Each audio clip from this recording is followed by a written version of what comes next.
In the vast expanse of the early cosmos, where the tapestry of existence was still being woven by the thoughts and music of Eru Iluvatar, the entity that would come to be known among the most feared in Middle-earth began as a mere spirit of intention.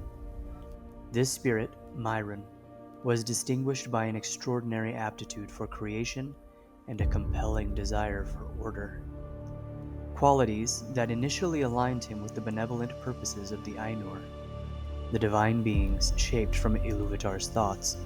Mairon's journey started under the tutelage of Aule, the Valar renowned for his mastery of craftsmanship and his dominion over the substances of the earth. Aule's realm was a fitting place for Mairon, whose name itself suggested an admiration for the precious and the beautiful, and who possessed a keen interest in the ways through which the world could be made more ordered and efficient. In this early epic, Mairon's talents flourished, and his contributions were pivotal in the conceptualization and building of Arda, the world that would become Middle-earth. His brilliance was not merely in crafting objects of beauty, but in understanding the underlying principles that governed the physical and metaphysical aspects of the world.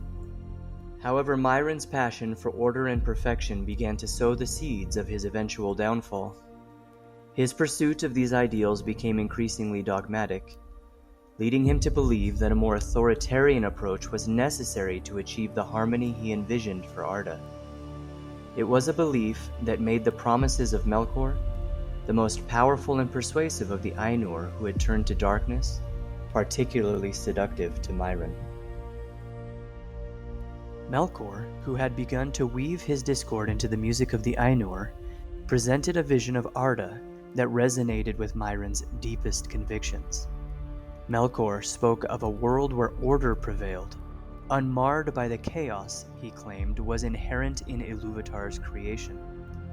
To Mairon, Melkor's vision seemed to offer the opportunity to realize his aspirations on a grand scale, to directly shape the world and its inhabitants according to a singular, unifying order. The allure of such power and the chance to implement his designs without constraint or opposition proved irresistible. Unlike the other Ainur, Melkor harbored a deep-seated dissatisfaction with the music of Iluvatar, seeking instead to weave his own themes of power and dominance into the fabric of Arda. It was this divergence, this promise of unbridled autonomy and a new order, that had allure for Mairon. The pivotal shift from a well-intentioned Maya to the Dark Lieutenant who became known as Sauron wasn't abrupt, but a gradual seduction by the promise of achieving a grand vision of order. The transformation from Mairon to Sauron is a testament to the corrupting power of ambition and the allure of seemingly noble goals pursued without moral restraint. Melkor's influence on Mairon didn't just alter his allegiance, it reshaped his very identity.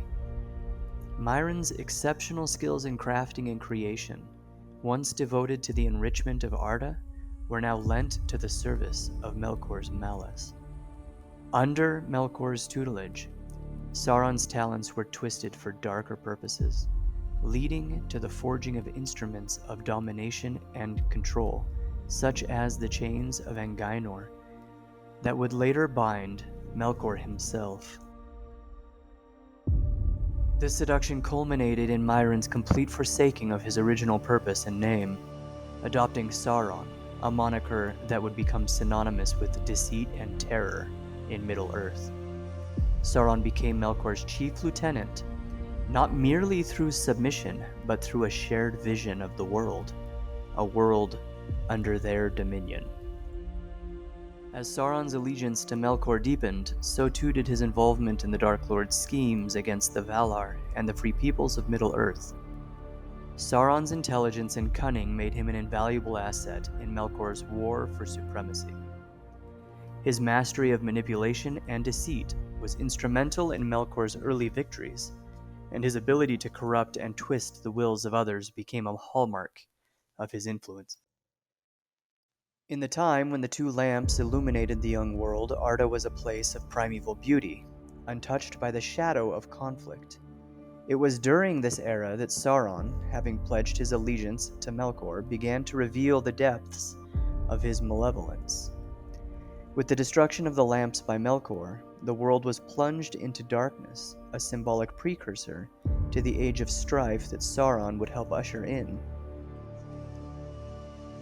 As Melkor established his first fortress, Utumno, deep in the north of Middle-earth, Sauron's cunning and knowledge of creation were put to use in the fortress's design and the amassing of Melkor's forces.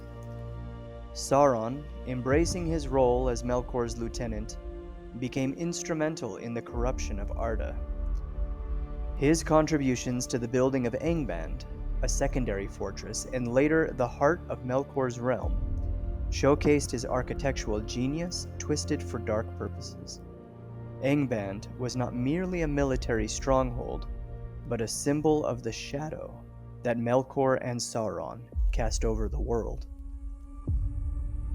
The Valar, guardians of Arda appointed by Eru Ilúvatar, could not ignore Melkor's defiance and the growing blight upon the land. Thus began the War of the Powers, an epic conflict that saw the forces of light clashing with the darkness of Melkor and Sauron. Sauron's role in this war was not only as a strategist and commander, but also as a deceiver who sowed discord among the enemies of his master. During the siege of Utumno, the Valar's might finally breached the Dark Fortress's walls, seeking to end Melkor's reign of terror. Sauron, faced with the power of the Valar, showcased his ability to evade capture, further proving his cunning and mastery of concealment. While Melkor was taken prisoner to Valinor, Sauron managed to elude his captors, remaining at large in Middle-earth. This escape allowed him to continue Melkor's work, spreading malice and preparing for his master's eventual return. Sauron's actions during the War of the Powers and his escape from the siege highlight his significance as a force of evil in Middle-earth. His ability to remain a step ahead of the Valar and his dedication to Melkor's cause set the stage for the centuries of conflict that would follow. The destruction wrought during this era by Sauron's hand would leave indelible marks on the world, shaping its history and the stories of those who inhabited it. In the aftermath of the War of the Powers, with Melkor imprisoned in Valinor, Sauron took up the mantle of his master's will. He began to rebuild the forces of darkness, gathering to him creatures of malice and corruption. It was during this time that Sauron truly came into his own as the architect of despair, using his considerable powers to further the cause of evil in Middle-earth. As Angband was expanded and fortified, becoming ever more a bastion of darkness, Sauron's influence grew. He delved deep into the arts of sorcery and enchantment, creating weapons and spells of great power. His dominion over the lands of Middle-earth during Melkor's absence was marked by cruelty and oppression, as he sought to crush any resistance to his rule. Sauron's enmity with the elves defines much of the First Age. His master Melkor, now Morgoth, had sown the seeds of malice, but it was Sauron, as his chief lieutenant, who cultivated these seeds with a gardener's care. One of the most significant episodes in this enduring conflict was the sacking of Minas Tirith. Not the famed tower in Gondor of the Third Age, but the ancient watchtower on the island of Tol Sirion. Sauron's capture and subsequent corruption of this fortress into Tol in Woroth, the Isle of Werewolves, marked a dark chapter in his campaign against the elves. Here, he not only solidified his dominion over the region, but also established a bastion of terror that would haunt the Free Peoples for years to come. This act was not merely a military victory, but a symbolic assertion of Sauron's growing influence and the spreading shadow of Morgoth's will across Middle-earth. The elves, renowned for their resilience and valor, found themselves facing an adversary whose cunning and malice knew no bounds.